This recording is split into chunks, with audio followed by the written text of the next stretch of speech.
Okay, so hello everyone and welcome back to a new video. Today we will have a look at the bishop and pawn versus king draw. So if this is black to move, black will simply go into the corner, and actually there is no way to get this king out of the corner since white has a light square bishop and not a dark square bishop, which would be able to attack the corner. In this case we would simply play something like king g8 and king h8, and this would be an easy draw. Let's have a look. King g8, h7, king h8, and after some moves it's clear that after a position like this it's impossible for the white king to come closer via there are two ways basically, f6 or h6. Let's say h6.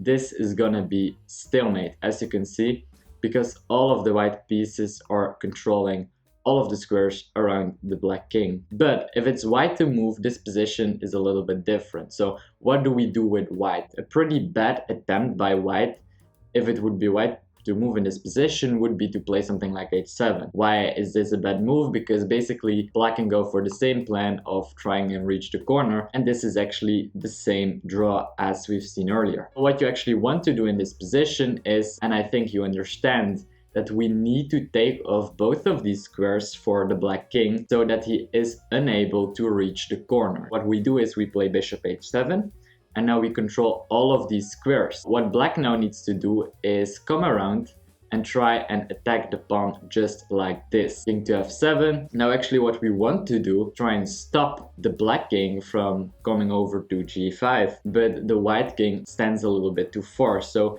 he is not in time to try and stop the king after something like king d3, king f6, and now an attempt like king e4 wouldn't really work out because of king g5. He would take the pawn, and there is no way for white, of course, to win this because black will simply take the pawn. A better attempt would be to play the pretty fancy move, which is bishop to f5. In this case the black king can't take the bishop because after this the white pawn would simply run and promote. So he can't do that, nor can he go like this, for example, because then the same can be said about that move. No, actually what he has to do in this case is he has to go back. But now he's threatening the same thing, right, to reach the corner. So we need to go back. And so the king goes back, and we go back.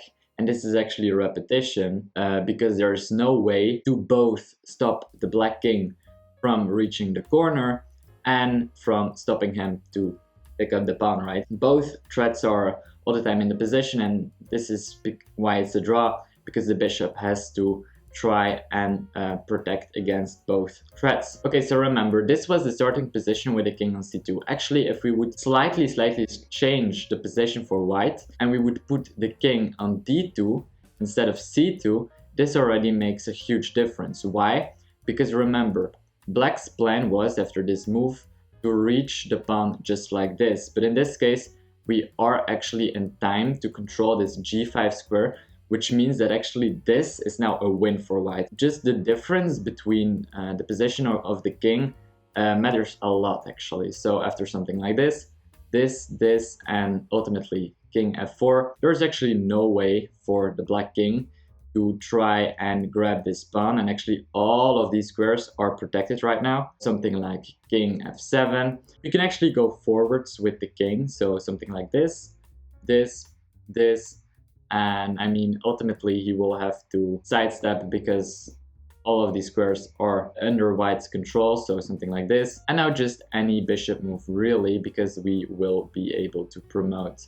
So something like this, okay, and in this case it's a mate on the board because we control all of the squares around the king as well as attacking the king by the queen. Okay, let's have a look at the final example for today, but this one is a really tricky one, and actually this is a very interesting endgame to just play out on yourself if you have a board with you, because it's very complex but actually very easy at the same time if you just understand the rules that go with this position. As you can see, we have a position in which we have a pawn and a bishop, but as you might have already seen, actually The problem is that it's the wrong bishop, because this pawn is gonna promote on a light square and this bishop is a dark square bishop. That's a big problem. If we would have a light square bishop, it would be easy. Simply pick up this pawn and this would be a win. But in this case, it's not a win. If we're gonna pick up the pawn, he's simply gonna stand in the corner, and there is no way, as I've told you in the very beginning, to win this. This is simply a draw. How do you need to try and win this with white? What you want to do is get somehow this king in the lower half of the board. That's the idea. And basically black's strategy is to keep in the upper half of the board. I already hear you thinking like, how am I gonna get this king in this half of the board? And yes, indeed. I mean, with so little material as like a king and a bishop, there's actually no way to forcefully get the king in that half of the board. There is simply no way. But it works if, you know, black doesn't know what he's doing. For example, first of all, we need to prevent the black king to come to the corner. So what we do is bishop d6. Very logical.